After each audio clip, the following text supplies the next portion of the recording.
is DGS, 2 minutes past 5 p.m.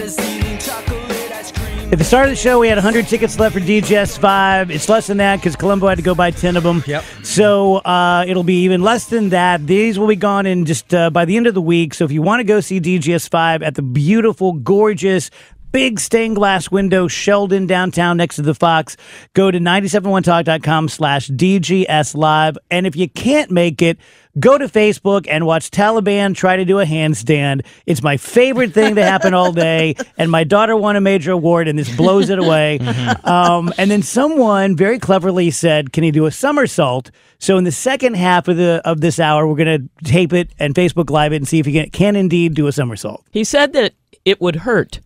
That was exactly his yes. It I'm would not hurt. sure That's why. not a no. It would hurt. Yeah, I don't. That's not a no. Yeah. That's true. Remember when we were kids, we had that president's fitness presidential test? fitness. Yes. Yeah. And he would just write down, it would hurt. Like on every, how far can you broad jump? It would hurt. It would hurt. I'm not going to lie to you. Paranormal Wednesday, Josh Corey. We met Josh 3 years ago. Oh, it's Maybe probably getting more. close to that, something like that, yeah. And I think I'd heard of Flat Earth, but I'd never looked at it. And it came up on the show, and the phone rang, and it was Josh. And then he did tons of Paranormal Tuesdays with us.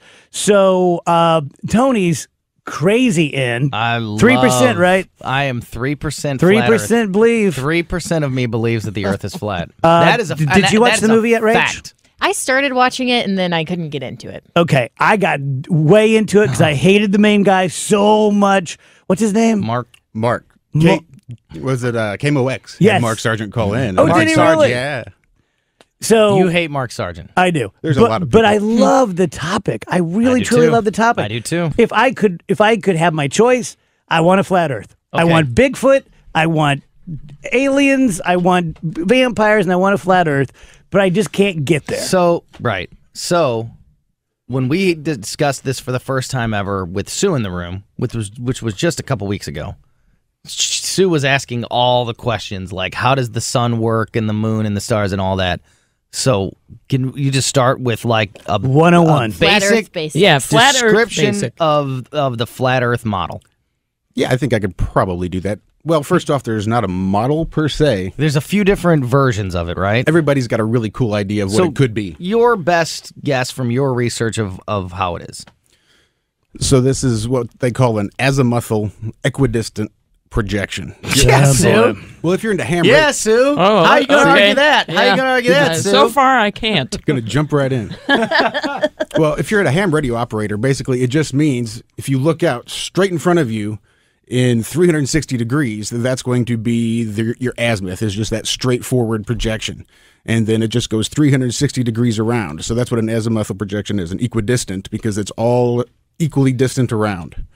So if you put North Pole in the middle, and you have all the continents spread out around, and then the South Pole is a ring of ice. Well, at least at the beginning, what's beyond that ice, hard to say. Most people, anybody who's ever gone there, goes to the ice and then bounces off and goes somewhere else, and that's how they, quote, cross Antarctica. There you go, Sue.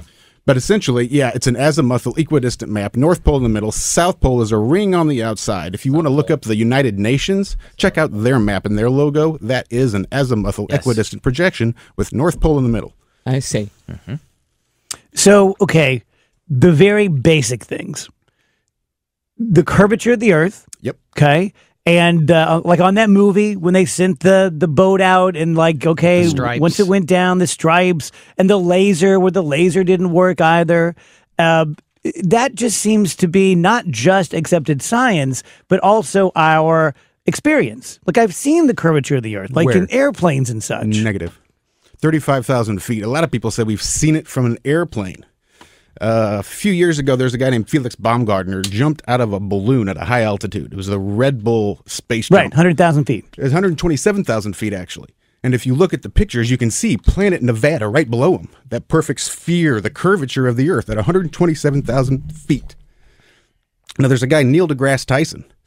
He was asked about this same jump, and he'll tell you, he said specifically, from that altitude, we are too small. If it's a beach ball, say the edge of space is like a half inch above it, where Felix jumped was 2 millimeters above that beach ball Earth. So there is no way he was at the edge of space, because at 127,000 feet, that stuff is flat. And that's his quote. That stuff is flat at 127,000 feet. And that's just from your basic. So we think we've seen the astrophysicist. curvature, but we haven't. Correct. What about the tests like the water, the boat in the water, and more importantly, the laser? Ooh. Yeah, see, this is where it gets really interesting in how light works when it passes through a lens, whether that lens is your eyeball, whether that lens is a camera, whether that lens is a telescope. Things will always, consistently, necessarily disappear from the bottom up. Flat plane, spherical Earth, doesn't matter. Because of the way that light enters your eye, once it gets to the edge of your horizon, the horizon as far as you can see, the light between the object and the horizon will just start to merge, and that object will disappear from the bottom up until you just can't see it anymore. Put a camera on a table and roll a coin across the table and watch what that coin does. That coin will disappear from the bottom up. Doesn't mean the table's a ball or even a spherical curvature. That's just the way light works. So the big question, why? Why the conspiracy? Like, who gains? Well, you can't even say it's necessarily so much as a huge conspiracy where everyone is lying. Your basic university professor, I don't think, is lying. I don't think they've never even thought to question it. They're teaching what they were taught. Exactly. And what about the astronauts? So they're lying. They're flat out lying. Well, we can sort of show that. We can show them in the ISS where they're green screening out the harnesses, where they'll start to flip around because they're on a harness. So one of the other astronauts will grab the wire to keep them from coming out of frame and pull them back in. But then the wire's been green screened out, so you can't see it. They'll be playing with tools, and a tool will fall and land on the ground. So I get why a college professor wouldn't know, but why isn't and doesn't realize they're lying? Why? What's in it for NASA to lie? What's in it for NASA? On a daily basis, $50 million every single day, 365 days a year. This year alone. So they just want to keep every the single business year. going. $50 million Because they're out of business if there is no space as If we there know isn't, it, that's and there's right. no globe Yep. Earth. NASA's out of business, and so is all their funding. Yep, if that sky is just a fractal where you can zoom infinitely on whatever is up there, the lights in the sky. If it's a fractal nature and you can just keep zooming, and there's no way to ever prove a distance. Do you think it Call it started as a belief, like NASA, and when they went into it, they went into it for all the right, honest reasons, that they really thought it was a globe, and but then once they realized they were wrong, they went, okay, we're wrong, but we're not ready to admit it, so we're just going to keep this going? Or was it all started as a conspiracy? You could probably find some pretty good evidence to say it was started as a conspiracy. Even Universal Pictures, I think, from Jump Street had a globe as their logo for their intros in any of their movies. Long before anybody could have made it to space to see what the actual shape is, they just assumed it was a ball, which is the whole pretense for this entire heliocentric model, is the assumption first that it's a ball, and then you just make the math work after that. So all of us can see the moon with our naked eye, and if you just get a dime store telescope, you can really see the features on the moon. What's your best guess, if you don't believe that it's another sphere that orbits the Earth? What do you think that is? Oh, so my best guess, as far as, I don't have any idea, but let's just pull something out of my rear end. I would have to say it's holographic in nature. What we're seeing isn't necessarily there in the sky. So there's an apparent moon and an actual moon. What we see is an apparent moon. Same with the sun. We see an apparent sun in the sky, but it's not necessarily the actual sun that we see. The actual sun would be somewhere else. That's like a straw. You put a straw in water, and the water diffracts the straw, and you can see it bend. The straw is not actually there where you're seeing it. The light has been bent, and it's somewhere else. You have an apparent straw and an actual straw. I think it's the same thing with the sun and the moon. But, okay. So would we have been able to see the actual sun and moon in the past, and then they've been replaced by the apparent ones? Because that seems like that would take a lot of technology to project that into the sky. No, it wouldn't. You can do it analog. It's called a miroscope. Imagine like a dish, like a satellite dish. But don't we have pretty good evidence just from literature that for thousands of years we've been documenting the movement of the sun and the moon and the Earth? It would be weird if it just appeared out of nowhere. Just take a look at all those civilizations in the past that thought the Earth was flat and we were covered by a dome that worked out the cosmology and the lights in the sky. Yeah, we've done it for that's what they thousands of believe. years. Yeah, it was originally a flat Earth. People thought it was flat. They saw it flat. They calculated it flat. How long was it? How long ago was it that pretty much everyone believed it was a flat Earth? Because I always somehow link it to Columbus. Well, because that's probably what a lot of people are taught in school. That's why in 1492, Columbus sailed the ocean blue, and he proved that the Earth it was a ball, which of course isn't true. They will say that there were people out there that thought the Earth was a flat disk in space, and they had to go prove them wrong, and that was the basis of sort of why he did that, and then sort of found the New World. I guess maybe finding it was the original basis, but just proving that it's a sphere was secondary. If you have a question for Josh, 314-241-9797, or you can tweet us, and we'll get your question on. And it's a whole lot of not necessarily what we can prove, because when you start digging into science and learn that science is a tool and not everything is a nail, if science is a hammer, you can't just go banging around everything with science. So you learn you can't scientifically prove the shape of the Earth. You can't scientifically prove gravity. You can't prove it's round. You can't prove it's flat. But we can observe it flat. It's observably flat. Everything else has just been conditioned for you to believe otherwise. Quick break, right back, Paranormal Wednesday. Man, we are going to have a party on the 23rd. We're now down to 50 tickets left. We sold half of them out. 50 tickets left for DGS 5. Did you, literally, Tony, did you buy your tickets? No, I really need to go do that, like right now. You might want to just walk out. 971talk.com. If you've been sort of, leading off first base, am I going to go, am I not? It's a holiday weekend.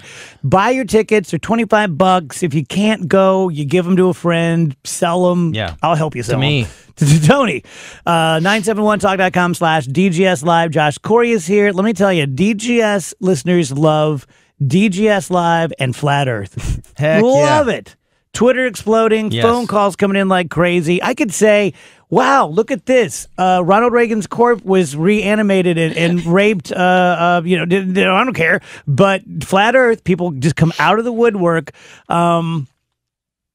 Okay, you got a good one to start with? I got good tweets. So Michael says, and maybe you can even explain what this is, the Coriolis effect. He says that is something you can experience. Ask any shooter. It pretty much proves that we're on a spinning ball. Yeah. Well, I would first question how he defines experience the Coriolis effect. So basically, the Coriolis effect is what they term as an apparent effect from the motion of the Earth in regards to, say, a sniper. A sniper has to take into account, say, distance and the windage. One of the things they say he has to account for is the spin of the Earth because of the length of the time the bullet is in the air. And because the stationary target, from where he's aiming, you have to take into account where he is located and the speed of the spin of the Earth at his location and the speed of the spin of the Earth at the target's location.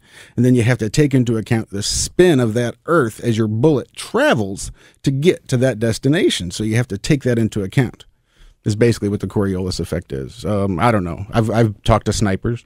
I've definitely seen some of the guidebooks, seen some of the training manuals that talk about it. I've never spoken to the snipers that I've spoken with. I've never met one that actually, in the midst of shooting, accounted for the Coriolis effect. Never actually had to do it. Brad, you're up first. Go ahead. All right. Hey, man. Yes. Okay. Does this guy know anything about global satellite mapping? Yes. Does he know anything about global satellite positioning? Yes. Does he know anything about how NASA had to put different radio trackers all around the globe, not just in North America? And this guy that said that we cannot scientifically map out the globe. Dude, they did this in the 60s with early deals with global satellite mapping deals that wasn't even made public until the 1980s with the general public. Well, it I wasn't used to work in the military, in intelligence and special forces. I know everything there is to know about global satellite mapping. This guy I don't know what kind of drugs he's on, David. Get him off the air. So can you explain to the listeners about the Loran system and how that might actually tie into the GPS? He's gone, sorry. Oh, crap. Well, the Loran called system... him David. He did not like you. Yeah, and he I get that a referred lot. to me in my mean name. Your Christian name. If you'd have said David Allen, I'd have went running. David Glover, you get this David man Allen off the Glover, phone. you get Josh Corey off the air. Sorry, Mom. Yeah, I get that a lot. So go on. So in general, we all now have phones that tell us exactly where we are. Again, this is the whole thing. You can totally take and put it on an azimuthal equidistant map. If you start out with a flat Earth, you can map it on a globe. If you assume that what you put out there was going to be on a globe, and that's how you build your mathematical model, guess what? At the end of that, because you assumed it as a globe at the beginning, guess how it's going to look at the end? It's going to look like that globe that you assumed to begin with. Same thing with GPS. The Loran system was a land-based navigation system, sort of communication system that was well before GPS that they were using. So are you okay over there? No. You have questions? I'm doing fine. All right. So if I go in a plane and fly around the world, you're saying that I'm going to run into the ice ring, right? And then I'll bounce back. Only if you go south. Only if I go south. Yes. Okay. I mean, if you can go south and not run into Antarctica, I would love to find out. Which you would do on a globe, too. If you go due south, you're going to run into ice. Yep. Now, from anywhere. What you need to do is fly across it. Fly across Antarctica. So if you could be the first person in human history Please do. to fly across Antarctica, now. then we could prove the ball. I gotcha. So the satellites that we all have and all the shots that we've seen from you have a satellite? I was satellites. going to say, I don't have a satellite. Well, Where'd we get okay, those? let's say Obama phone. just even, any photo you've seen from a satellite of all the round planets and they're clearly spherical. Yes. The moon, maybe not all of clearly. those. So all of those are faked too? I wouldn't say clearly spherical, but there are definitely lights in the sky. If you've ever played billiards, Yes. you ever seen the shape of those balls? Uh-huh. Spherical, right? So if the balls are spherical, that must mean the table is too, right? What? If the balls are spherical, then the table must be too. Why? Why indeed? So if what we see above us is spherical, why would you assume that what we're standing on I'm is spherical? talking about like science sending up a satellite and showing us a satellite image of actual spherical planets and moons. So you're saying that none of that is true? But I think, Josh, the satellites that they're sending up, not true. Space, not true. Lights in the sky that you see, absolutely true. Oh, so space isn't true either. Okay. Correct. No infinite vacuum of space. We're breathing, so we can prove that there's no vacuum of space. Okay. But that we're not connected. There's a dome. There's a barrier. Because we have air pressure, there's got to be a container. But when you say that just because the heavenly bodies may be spherical, that doesn't mean that we are. But just syllogistic logic would suggest that if all of these appear to be spherical, then why would we be so special to be flat? How much life have we found on those other spherical lights in the sky? So maybe life only develops in flat. Well, again, if there's no life up there, then there must not be life here, and this is all just a dream. What would be the definitive proof for you? I don't think he meant that. That is that like you just said, if somebody could fly across Antarctica, That would be definitive proof for that a would ball be definitive proof for me. Yeah. or alien. Why haven't we then? Yeah, I thought we why haven't did it we? all the time. You think, yeah. right? Yeah. We don't? It's a great question. Can we go back to the South Pole? Were you saying that the South Pole He's is gonna a be snarky. ring around the... Yes. Okay. I was just making sure. So that way, when people say like, just set your compass due west and go, and if you don't fall off the edge, then you've proven that it's not. I get Right. how it works on this map. That Yeah. that would work, and you would Tony, still what's get your to thing it. about the airlines in general? That's my number one thing. When I was looking into this obsessively, when you learn that all of the flight patterns, especially the ones in the southern hemisphere, don't appear to go from point A to point B in the shortest distance, unless you look at it from that whatever word you use when you talk about that map. That until you put the flat Earth map down, it doesn't look like they're going from point A to point B in the shortest ways that they could on all these flight patterns from all these different airlines, and nobody's ever answered that one. That's the one thing that I always get hung up on. It's like, why are these planes not going what looks like the shortest route? Why are they doing this zigzag stuff? It would be where they appear to be using so much more fuel and time. So that's the one that, and nobody can ever. I've never seen anybody. You know what I give me a think is good going to answer. happen? I'm going to tune into like the Riz show tomorrow morning, and they're going to have on Tony Colombo, Flat Earther. No, listen, that's day one. That's day one. That's the one that they always get me on. If there's an airline pilot out there or someone like an aircraft controller that could answer that for us, Taliban, would you try to get them on? Yeah. Hello, Joe. Go right ahead. All right, first off, my kids hate me because I do believe in everything this guy's saying. However, where I get really tripped up, a lot of these flat earth people have this weird conspiracy that Australia doesn't exist. And that's the one where I'm like, okay, now I might be crazy. If I'm believing in all this stuff, do I believe in that too? Right. I want to get his take on that. Where did NXS come from? That's awesome. Hey, thanks for that, Joe. That's really cool. I actually wanted to talk about this because of that and something else about flat earthers planning a cruise to the edge or something else like that. Even flat earth is not immune to fake news. Because people want so desperately to make fun of flat earth, they literally have to start making things up. Like, well, flat earthers just don't believe that Australia exists. Well, flat earthers are actually planning a cruise to the edge to prove that the earth is flat, none of which is happening. Why wouldn't you? Why wouldn't we what? Take a cruise to the edge. To Antarctica? I mean, we can. Just to the edge. Any of them, right? Isn't it all the way around us? Well, we can. It costs a lot of money to go to Antarctica. Yeah. It totally does. But you're going to be totally controlled. You don't get to just go to Antarctica and explore. Yeah. You're guided. You're led. There's so many rules. That's another thing. The Antarctic Treaty. That's another thing that I always get hung up on. The Antarctic Treaty that's been signed by every Wait a single minute. country. Why do we have to go to Antarctica? I thought you said the whole thing is surrounded by ice. Because if you could go across, if you could get across, if you could do the other side, then you would prove him wrong. Because flat Earth theory, Antarctica basically surrounds us on a ring. Like a pond. I get you. All you have to do is get to Antarctica and go across it, and it would prove the flat Earth wrong. But he's right about that. It's the only thing that every government on the planet has agreed on, that you can't just go to Antarctica and go across it. You have to get permission from governments to go to.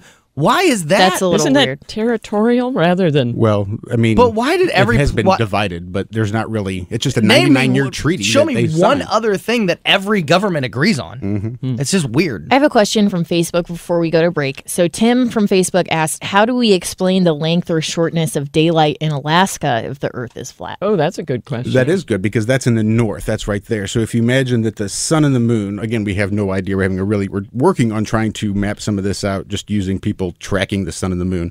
But if you imagine the Tropic of Cancer and the Tropic of Capricorn being the limits, and as the sun goes around the Earth, it moves from the Tropic of Cancer to the Tropic of Capricorn, and that sort of will help give seasons and the different temperatures. So there's just different ways, the times, the speeds, and the locations of the sun. I think it's an elliptical orbit, not a perfectly round orbit. I mean, there's lots of things that we're still looking at. A lot of very smart people. We come back, I have Shane, who is a pilot, who can answer Tony's questions, and I want Josh to tell me what he thinks is on the bottom of the flat Earth. Quick break, right back. So I went to law school, and here's what I've done with my degree.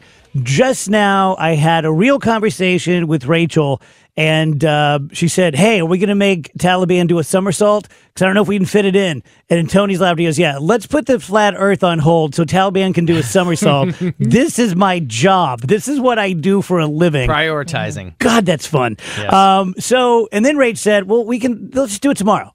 And then she said, kiddingly, he'll have time to practice. I'm like, no, I don't want him to practice. She's like, Dave, he's not going to go home and practice. This is Andrew we're talking about. He's going to think about doing it a bunch, and even then he's going to forget. He's going to stare at the carpet. Yeah. Okay, Josh Corey is here, back with us. He's been on for years and years, believes in the flat Earth. Shane is an airline pilot. Shane, go ahead.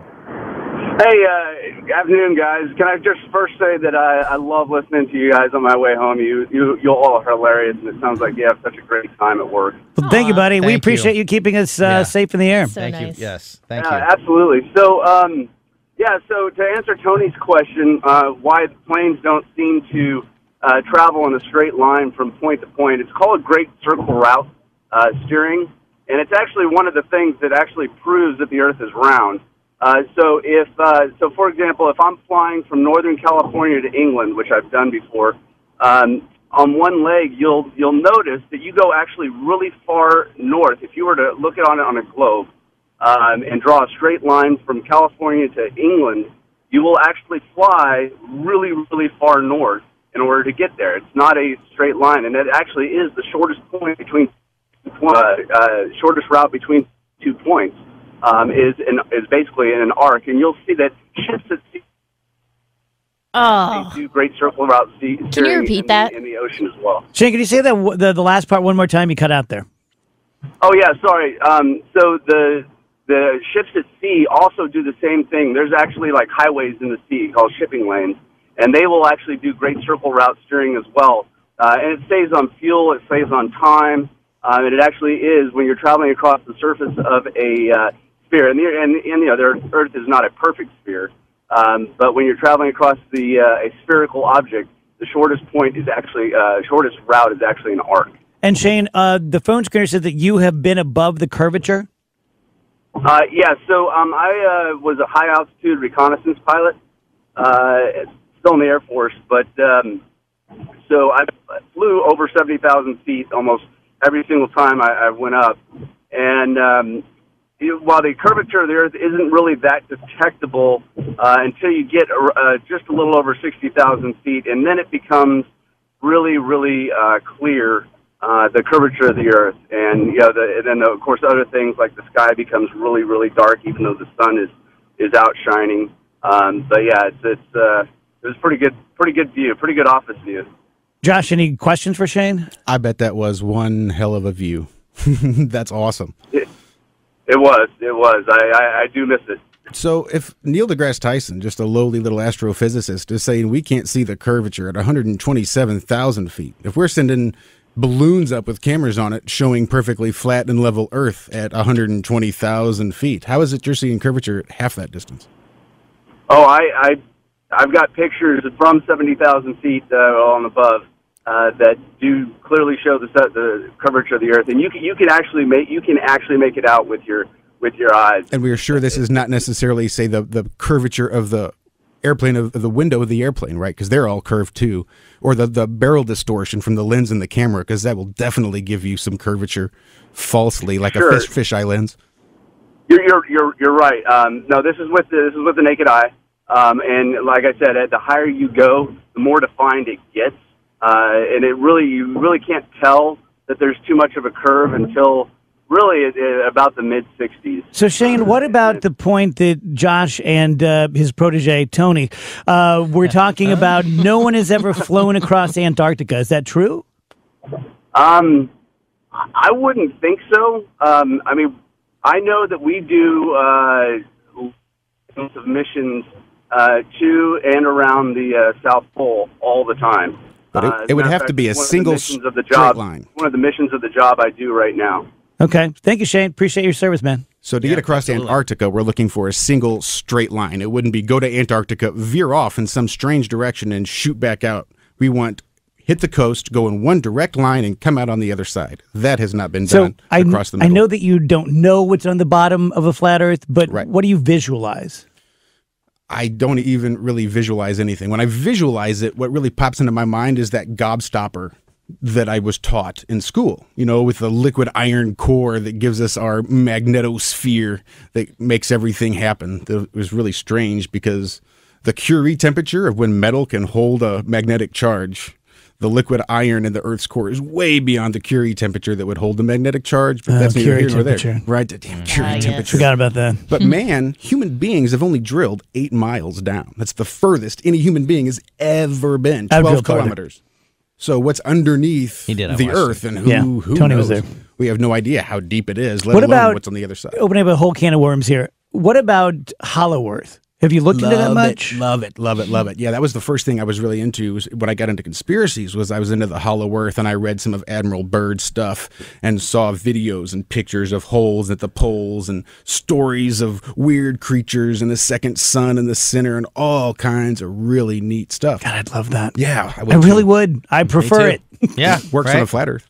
No reason it can't happen on the flat Earth.